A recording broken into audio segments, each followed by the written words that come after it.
একবার একজন রিপোর্টার গরিবদের বস্তিতে গেলেন। সেখানকার কষ্ট দুর্দশা তিনি টিভিতে দেখাতে চাইছিলেন। হঠাৎই তার চোখ পড়ল এক বৃদ্ধ মহিলার দিকে, যাকে দেখে মনে হচ্ছিল সে অনেক দিন কিছু খায়নি। তাই তিনি তার কাছে গেলেন এবং তাকে জিজ্ঞেস করলেন যে আজকে আপনাকে সবাই টিভিতে দেখছে, আপনি কি কারো কাছে সাহায্য চান? বৃদ্ধ মহিলা এক মুখ হাসি নিয়ে তাকে বলে, আমাকে তো একমাত্র আমার ঈশ্বরই সাহায্য করতে পারে, তার কাছে শুধু একটাই প্রার্থনা, আজকে রাত্রে যেন আমাকে আর ক্ষুধার্ত না থাকতে হয়। তার এই কথা একজন নাস্তিক মানুষ টিভিতে শুনেছিলেন। তিনি ভাবলেন এই বৃদ্ধা মহিলার সঙ্গে একটু মজা করা যাক। তাই তিনি নিজের বন্ধুকে দিয়ে অনেক খাবার তার জন্য পাঠিয়ে দিলেন এবং তার বন্ধুকে বললেন, বৃদ্ধা জিজ্ঞেস করলে বলো শয়তান পাঠিয়েছে।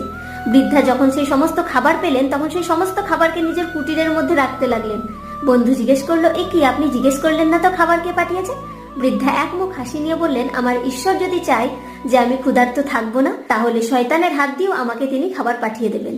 রাধে রাধে।